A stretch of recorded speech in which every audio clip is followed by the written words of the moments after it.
What's up guys, Tommy Bowyer here from Movie Rewind, and today I'll be counting down the top 5 10th Doctor stories. So without further ado, let's get into it.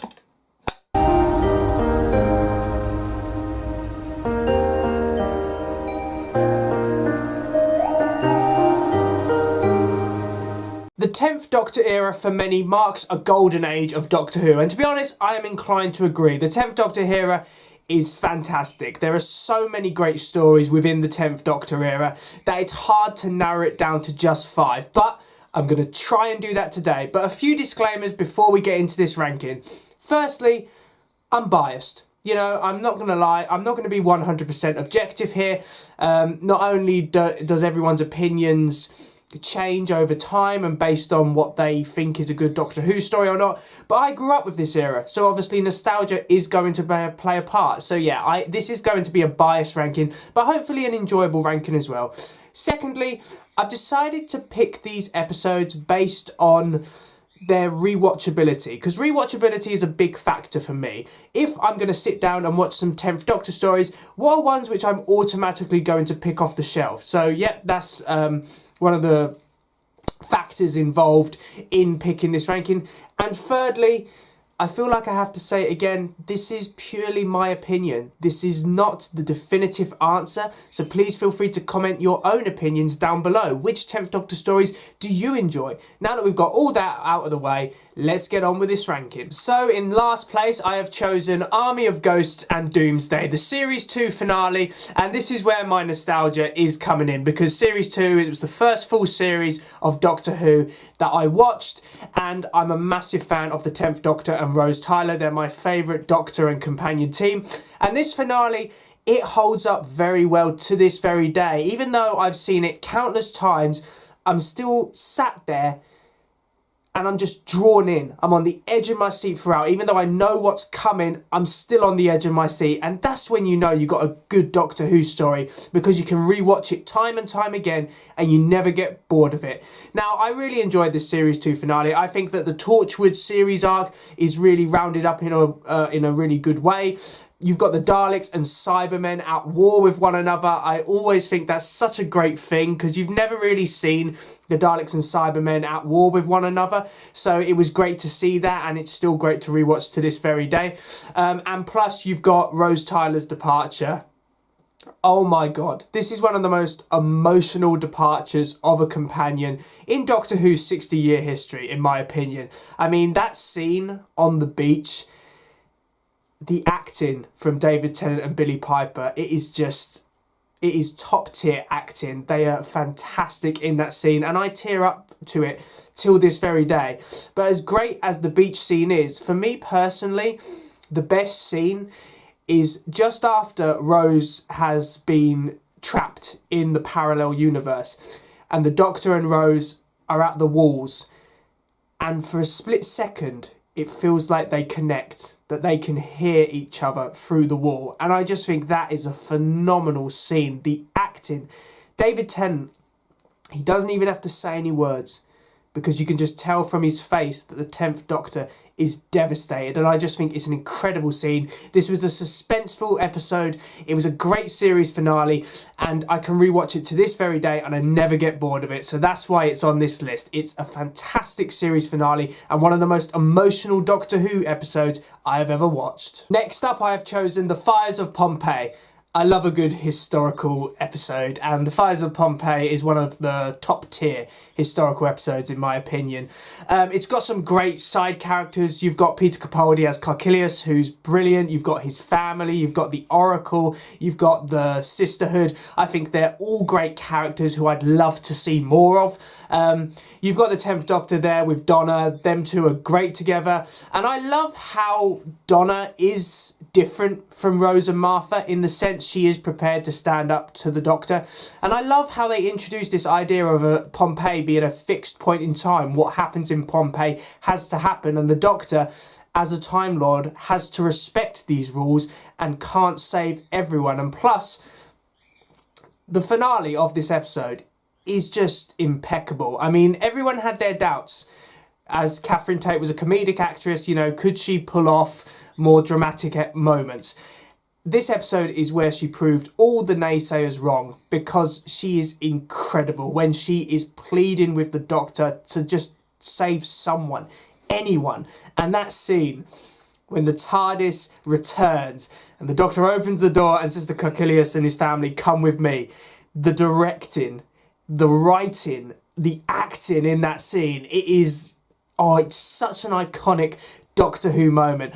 I love the Fires of Pompeii. I even think the villains are really good. You know, the Pyrovals, they've got an interesting plan, and I like how it incorporates the idea of the Doctor actually being the man who is responsible for setting off Vesuvius and destroying Pompeii. I think that's a great twist, which really does show the difficulty the Doctor has navigating the universe and time as a Time Lord. So I really enjoy the Fires of Pompeii. I think it incorporates all the historical elements of the episode really, really well. I think the acting's good, the characters are very strong, and I think that it has some really emotional moments which really make it stand out. The girl in the fireplace, and you may be noticing something.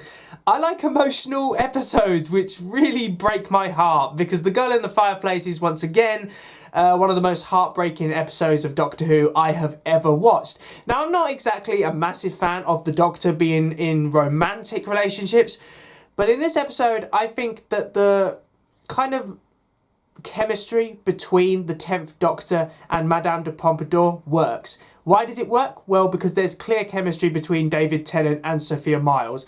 Their scenes are electric, you know, there really are the standout scenes in this episode. I love the timey-wimey elements of this episode, how we see the Doctor kind of jumping into different points in Renette's life and kind of learning more about her and her learning more about him. I love how Madame de Pompadour is portrayed as an actually strong, independent woman. You know, she's not just infatuated with the Doctor, she actually starts to learn more about him and kind of understanding his struggles as a time traveller and the last of his kind. So I really like that their dynamic in this episode. The Clockwork Men, you know what, every strong Doctor Who episode has a standout villain, and the Clockwork Men are very creepy. I love their design, and I also enjoy the fact that they're not exactly evil. They're just doing what they're programmed to do. They're just trying to repair the ship by any means necessary. So it's not like they're doing it maliciously. They're actually just doing what they've been programmed to do.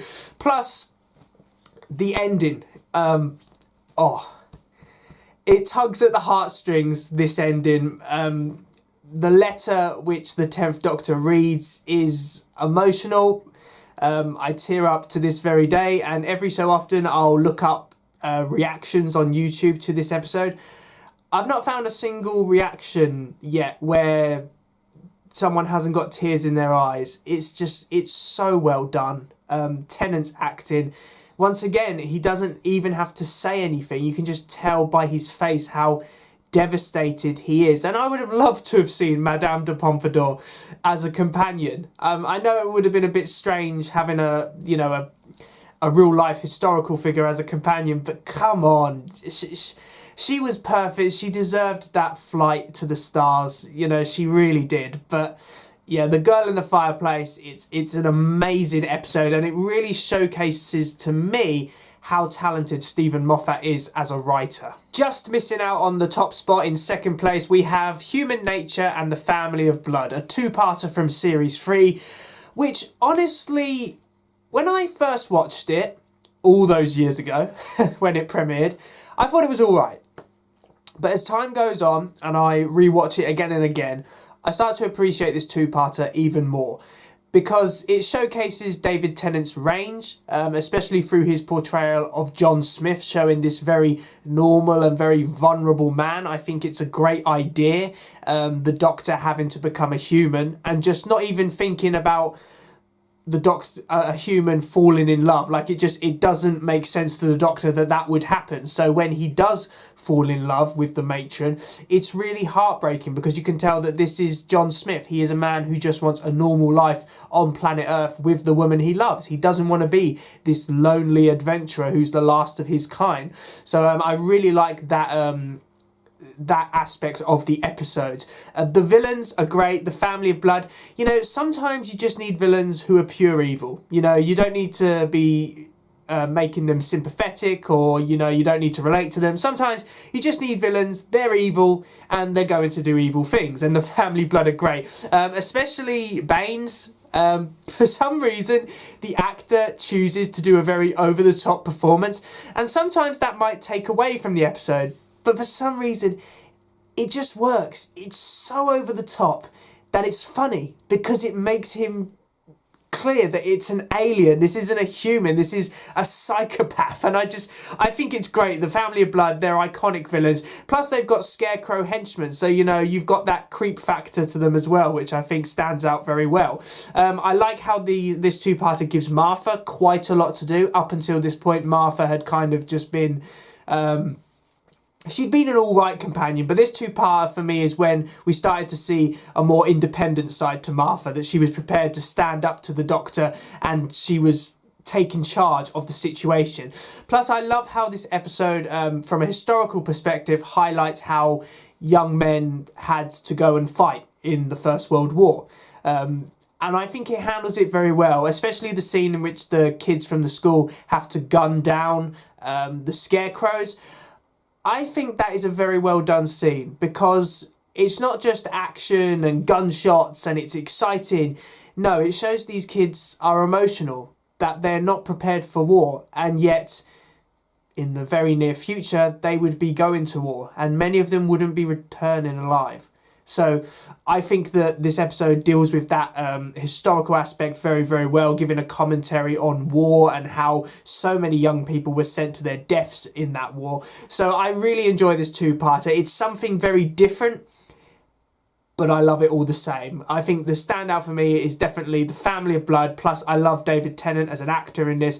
He's given a chance to showcase his range, and he does a great job with the script. And the best 10th Doctor story, for me personally, is Midnight. Now, Series 4 had some incredible stories of Doctor Who, but for me, Midnight is probably the best one. And to be honest, probably my favourite Doctor Who episode of all time. It just shows that sometimes you don't need massive spectacle. You don't need massive stories or massive sets or loads of effects. Sometimes all you need is a decent cast and a compelling script. And that's exactly what Midnight does. This story is claustrophobic as hell. And I love how it's a slow descent into madness for the Doctor and the passengers on board. I love how the passengers react, because this is how human beings react when confronted with a desperate situation. As the situation gets progressively worse, they start turning on each other, and they turn on the Doctor because he's the smartest one. He's the one who seems to know the most about this issue. And I just think it's great. I love how the paranoia just builds and builds as this episode goes on. I love how we never actually learn what this creature is. We never get an answer. And sometimes that's a good thing. It's open-ended. It's open to interpretation. So I really like that. And I love how the Doctor, at the end of the day, he doesn't even want to know what this creature is. If anything, he is just disgusted at the humans he encountered. He loves the human race, but at that precise moment, he saw the worst of them. He saw how when they're paranoid, when they're desperate, they'll do things which don't make sense. The acting from the entire cast in this episode is impressive. I can't fault any of the performances. The 10th Doctor, he is on top form in this story as he tries desperately to get these people to support him. And I think it was great not having a companion in this episode, because it just shows without a companion, without someone who is always 100% going to fight the Doctor's corner, he's actually quite isolated. Because these people don't know who he is. They don't know his track record. So obviously they don't trust him straight away. And as time goes on, as the episode goes on, it's clear that they actually turn against him. They think that he's actually the one who is causing the problems. And I always think the best scene in this episode is the hostess who sacrifices herself to save the Doctor and everyone else. And the Doctor just sits there and says, did anyone know her name? And it was so telling that not a single person knew her name, and yet she was the one who sacrificed herself. And I just think that scene just kind of, it just hits home. It just shows how horrible people can be when situations are desperate. You know, we all saw that during COVID with people having fights in supermarkets and stuff like that. So I think this episode is very relevant, and it just shows, you know, Russell T Davies as a writer, sometimes you just need a writer on top form to give an iconic Doctor Who story, and Midnight is definitely one of them. Probably the scariest episode of Doctor Who I have ever seen. I just want to apologise if if I come across bunged up in this video. Basically, I got a cold because I decided to go swimming yesterday because part of my New Year's resolution, get healthy, so I decided, yeah, I'm going to start going swimming weekly. So I went swimming, and that was fine. And the car was parked literally 10 minutes away from the swimming pool, and it was freezing cold. And I hadn't dried my hair properly, and I forgot to bring a hat. So I had to walk for 10 minutes in the freezing cold with soaking wet hair. And I woke up this morning, and I'm now bunged up, and I've got a cold. So, yeah. Teaches me a lesson, I suppose. But yeah, I'm sorry if I come across bunged up. It's because, you know, I have got a cold. Hopefully I'll be over it. You know, I've got work tomorrow, so obviously I need to get over it before then, that's for sure. I can't afford to have time off work.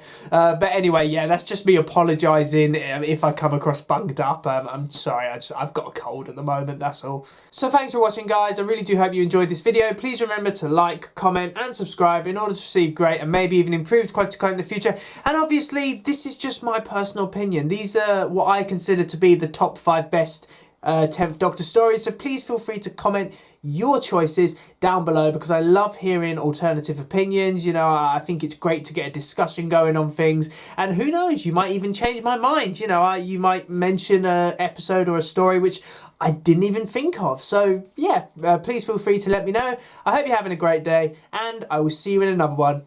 See ya!